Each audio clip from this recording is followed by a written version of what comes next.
بسم اللہ الرحمن الرحیم رب اشرح لی صدری ویسر لی امری واحلل عقدۃ من لسانی یفقہوا قولی. السلام علیکم dear students. I am Asma Akhlaq, assistant professor Islamic studies from government S C college Bahawalpur. ہمارا آج کا پہلا lecture B S Islamic studies second semester کے ساتھ ہے. سبجیکٹ ہے ہمارا اسلام اور سائنس, اور آج اس کا پہلا ٹاپک جو ہم شروع کرنے جا رہے ہیں وہ ہے سائنس کا تعارف, انٹروڈکشن آف سائنس. تو سب سے پہلے جب بھی کسی چیز کے بارے میں ہم جاننا چاہتے ہیں تو سب سے پہلے ہم اس لفظ کے معنی جو ہے وہ اس کو سمجھتے ہیں سب سے پہلے. تو سائنس کے سب سے پہلے ہم معنی کو ڈسکس کریں گے, سائنس کے لغوی معنی اور سائنس کے اصطلاحی معنی. عربی زبان میں سائنس کے لیے جو لفظ استعمال کیا گیا ہے وہ ہے علم. علم عربی زبان کا لفظ ہے, اور اس کو کا جب ہم اردو ترجمہ کرتے ہیں تو اس کے معنی ہوتے ہیں جاننا, یعنی کسی بھی چیز کے بارے میں جاننا, کہ آپ پہلے سے اس چیز کے بارے میں لا علم تھے اور پھر جب آپ نے اس چیز کو جان لیا تو مینس کہ آپ نے اس کا علم حاصل کر لیا. تو علم کے معنی میں جو ہے وہ سائنس کے جو لغوی معنی ہیں وہ علم ہے, یعنی نالج. انگلش میں اس کو نالج بھی کہتے ہیں. اور اب ہم اس کے اصطلاحی معنی ڈسکس کرتے ہیں. اصطلاحی معنی جو ہے وہ لغوی معنی کے حوالے سے انسائکلوپیڈیا آف بریٹینیکا میں کے مطابق انگریزی کا لفظ جو سائنس ہے وہ لاطینی زبان سے لیا گیا ہے, جو کہ علم اور دانش کے مفہوم میں استعمال ہوتا ہے. اب ہم آتے ہیں سائنس کے اصطلاحی معنی کی طرف. بے شمار تعریفیں اس کی گئی ہیں مختلف انسائکلوپیڈیاز میں. مختلف طریقوں سے سائنس کی جو ہے وہ ڈیفینیشن بیان کرنے کی کوشش کی گئی ہے. تو ان تمام جو ڈیفینیشنز ہیں ان کا نچوڑ جو ہے وہ میں آپ کے سامنے پیش کر رہی ہوں. سائنس ایک منظم طریقہ کار کے تحت کسی بات کو جاننے یا اس کا علم حاصل کرنے کو کہا جاتا ہے. سائنس میں تجربے یا مشاہدے سے حاصل شدہ معلومات کو عقلی اور منطقی دلائل پر پرکھا اور جمع کیا جاتا ہے. سائنسی علم کی تردید یا تصدیق کے لیے تجربہ ہی واحد معیار ہے. ایک سائنسی تجربے کے لیے ضروری ہے کہ اس کے اصول اور نتائج, دونوں چیزوں کو یعنی اصولوں کو بھی اور اس کے نتائج کو بھی, بعد میں دوسرے لوگ دہرا بھی سکتے ہوں یا پھر ان کی تصدیق بھی کر سکتے ہوں. تو اس ڈیفینیشن سے کیا بات سمجھ میں آئی کہ سائنس جو ہے وہ اس میں سب سے پہلے کسی چیز کے بارے میں جاننے کی جو ہے وہ خواہش انسان کے اندر پیدا ہوتی ہے, اور اس کے اندر غور و فکر کرتا ہے, اس کے بارے میں سوچتا ہے, تفکر کرتا ہے, اور پھر اس کے اوپر جو ہے وہ مطلب اس کا آبزرویشن جو ہے وہ اس کی جو ہے وہ اس کے اوپر مستقل رہتی ہے کسی بھی علم کے کسی بھی چیز کو جاننے کے لیے. اور پھر اس کو جب وہ ان ساری معلومات کو حاصل کر لیتا ہے تو پھر اس کو عقلی دلائل کے اوپر جو ہے وہ اس کو پرکھتا ہے, اس کو جو ہے وہ سمجھتا ہے. اور سب سے اہم چیز جو سائنسی علم میں سب سے بنیاد کی حیثیت رکھتی ہے وہ کیا ہے؟ تجربہ. کہ تجربہ ہی وہ واحد معیار ہے جس سے آپ کسی بھی سائنسی علم کی تردید یا تصدیق کر سکتے ہیں. یہ تو تھے سائنس کے لغوی اور اصطلاحی معنی. امید ہے آپ کو اچھے سے سمجھ آ گئے ہوں گے. اب ہم چلتے ہیں اپنے اگلے پوائنٹ کی طرف, جو ہے سائنس کی اہمیت, یعنی قرآن کی روشنی میں سائنس کی کیا اہمیت ہے. جیسا کہ میں نے ابھی آپ کو بتایا کہ سائنس کا لغوی معنی جو ہے وہ علم ہے, یعنی عربی زبان میں علم, اردو میں جاننا, اور انگلش میں نالج. تو اس کے حوالے سے قرآن کریم کی آیات ہیں. قرآن کریم میں ترغیب علم کے بارے میں میں آپ کے سامنے پیش کرتی ہوں, جس سے آپ کو اندازہ ہوگا کہ قرآن میں جو ہے وہ علم حاصل کرنے کی طرف کتنی زیادہ جو ہے وہ علم کی اہمیت بیان کی گئی ہے. سب سے پہلی وحی جو رسول اللہ صلی اللہ علیہ وسلم کے اوپر نازل ہوئی تھی, اقرأ بسم ربک الذی خلق, اپنے رب کے نام سے پڑھیے جس نے ہر چیز کو پیدا فرمایا ہے۔ تو یہ اس چیز کی طرف اشارہ ہے کہ پڑھنا جو ہے، علم حاصل کرنا جو ہے وہ اس کی اتنی زیادہ اہمیت ہے۔ اسی طرح سے رسول اللہ صلی اللہ علیہ وسلم کو جو دعا سکھائی گئی تھی وَقُلْ رَبِّ زِدْنِی عِلْمًا، کہ اے میرے رب مجھے میرے علم میں اضافہ فرما دیجیے۔ تو یہ دعا رسول اللہ صلی اللہ علیہ وسلم کی طرف منسوب ہے، جیسے مختلف انبیاء جو ہے ان کی طرف مختلف دعائیں جو ہے وہ منسوب ہیں، تو یہ دعا جو ہے وہ خصوصاً اللہ تعالیٰ نے رسول اللہ صلی اللہ علیہ وسلم کو سکھائی تھی کہ اللہ تعالیٰ سے ہمیشہ علم میں اضافے کی دعا کرتے رہیے۔ اسی طرح سے قرآن کریم میں اللہ تعالیٰ ارشاد فرماتے ہیں سورہ زمر کی آیت نمبر 9، قُلْ هَلْ يَسْتَوِي الَّذِينَ يَعْلَمُونَ وَالَّذِينَ لَا يَعْلَمُونَ انما يتذکر اولو الالباب، کہ آپ صلی اللہ علیہ وسلم کہہ دیجئے کہ علم والے اور بے علم کہیں برابر ہوتے ہیں۔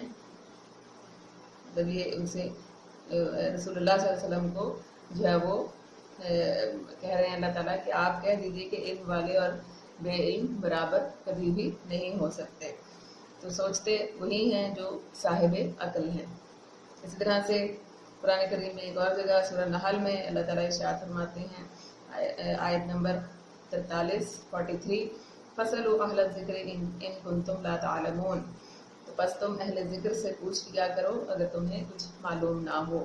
یعنی کوئی چیز اگر آپ کے نالج میں نہیں ہے، آپ کے علم میں نہیں ہے، تو آپ اس کو لے کر جو ہے وہ بیٹھے نہ رہیے، بلکہ اس کے لیے جستجو کیجیے، اس کے لیے کوشش کیجیے، ان لوگوں سے پوچھیے جو اس چیز کے بارے میں علم رکھتے ہیں، تاکہ آپ کے علم میں بھی اضافہ ہو جائے۔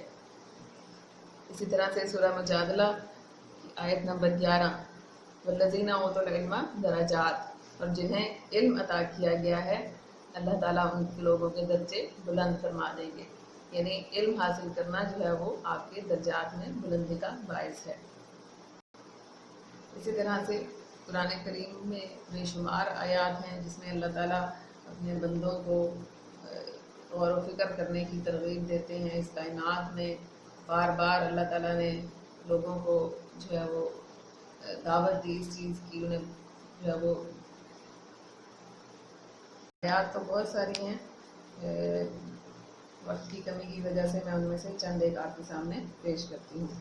سورہ البقرہ آیت نمبر 164، اللہ تعالیٰ فرماتے ہیں بے شک آسمانوں اور زمین کی تخلیق میں اور رات دن کی گردش میں اور ان جہازوں میں جو سمندر میں لوگوں کو نفع پہنچانے والی چیزیں اٹھا کر چلتی ہیں، اور اس بارش کے پانی میں جسے اللہ آسمان کی طرف سے اتارتا ہے، پھر اس کے ذریعے زمین کو مردہ ہو جانے کے بعد زندہ کرتا ہے، جس میں اس نے ہر قسم کے جانور پھیلا دیے ہیں، اور ہواؤں کا رخ بدلنے میں اور اس بادل میں جو آسمان اور زمین کے درمیان اللہ کے حکم کا پابند ہو کر چلتا ہے، ان میں عقل مندوں کے لیے اللہ نے بہت سی نشانیاں رکھ دی ہیں۔ تو یہ ترجمہ ہے سورہ البقرہ کی آیت نمبر 164 کا۔ اس میں اللہ تعالیٰ دعوت دے رہے ہیں، فرما رہے ہیں کہ آسمان اور زمین میں اللہ تعالیٰ نے جو پیدا کیے ہیں ان کی تخلیق کی ہے، رات اور دن گردش میں، یعنی کیسے رات جو ہے وہ آتی ہے اور اس کے بعد پھر دن آ جاتا ہے ان کے آگے پیچھے آنے جانے میں، اور پھر کیسے سمندروں میں اتنے بڑے بڑے جہاز جو ہیں وہ اللہ تعالیٰ نے جو ہے وہ اللہ کے حکم سے چلتے ہیں۔ پھر اللہ تعالیٰ فرما رہے ہیں کہ بارش کے پانی میں، مطلب ہر ایک چیز جو اللہ تعالیٰ نے پیدا کی ہے اس میں لوگوں کے لیے دعوت ہے کہ وہ اس کے اندر جو ہے وہ غور و فکر کریں، اس کے بارے میں سوچیں کہ کیسے اللہ تعالیٰ جو ہے وہ یہ اتنا بڑا نظام جو ہے وہ اس کو چلا رہے ہیں۔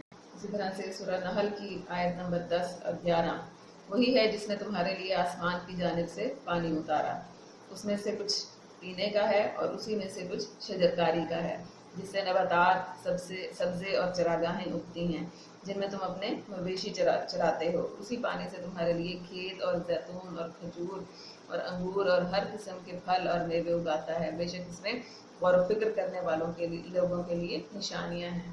یعنی بار بار اللہ تعالیٰ اپنی جو ہے وہ بنائی ہوئی کائنات کے بارے میں بار بار ہنٹس دے دے کر، بار بار جو ہے وہ ان کی طرف توجہ دلا کر لوگوں کو جو ہے وہ اس میں غور و فکر کی دعوت دے رہے ہیں کہ آپ غور و فکر کریں گے تو اللہ تعالیٰ آپ کو اس کے لیے آپ کی جو ذہن کو جو ہے اس کے لیے کھول دے گا، اور آپ کو اس میں نشانیاں جو ہے وہ اللہ کی عظمت کی معلوم ہوں گی، اور آپ دیکھیں گے کہ کیسے اللہ تعالیٰ جو ہے اس نے اتنی بڑی کائنات بنائی ہے۔ اسی طرح سے ایک اور آیت ہے سورہ الروم آیت نمبر 22 اور آسمانوں اور زمین کی پیدائش اور تمہاری زبانوں اور تمہارے رنگوں کا اختلاف اس کی نشانیوں میں سے ہے، بے شک اس میں علم رکھنے والوں کے لیے نشانیاں ہیں۔ یعنی اس آیت میں اللہ تعالیٰ کیا فرما رہے ہیں؟ پھر وہی کہ آسمان اور زمین کی پیدائش، کیسے اللہ تعالیٰ نے آسمان اور زمین کو پیدا کیا، اس پر غور کرو، اس پہ تفکر کرو، تدبر کرو۔ پھر تمہاری زبانیں اور تمہارے رنگوں کا اختلاف، کہ آپ دیکھتے ہیں کہ اس پوری کائنات میں مختلف رنگ کے، مختلف نسل کے، مختلف زبانوں کے لوگ جو ہے وہ موجود ہیں، کوئی گورا ہے، کوئی کالا ہے، کوئی گندمی رنگت کا ہے، تو اس میں اور زبانیں بھی مختلف ہیں سب لوگوں کی، بہت سے لوگوں کی مختلف زبانوں میں جو ہے وہ پھیلے ہوئے ہیں پوری کائنات میں۔ تو اس میں اللہ تعالیٰ فرماتے ہیں کہ علم رکھنے والے لوگوں کے لیے بے شمار نشانیاں موجود ہیں۔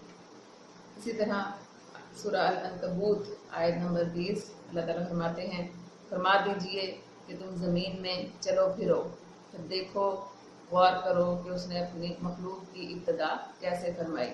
یعنی اللہ تعالیٰ اس آیت میں بھی لوگوں کو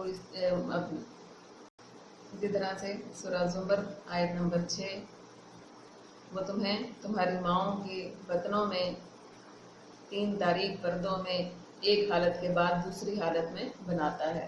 یعنی انسان کی پیدائش کے بارے میں اللہ تعالیٰ یہاں پر بیان فرما رہے ہیں کہ اللہ تعالیٰ کہ کس طریقے سے ایک جو ہے وہ انسان جو ہے وہ اس کی پیدائش کا عمل کیسے ہوتا ہے۔ تو یہ ہم آگے چل کر اس کے اوپر تفصیل سے جو ہے وہ ڈسکشن بھی کریں گے۔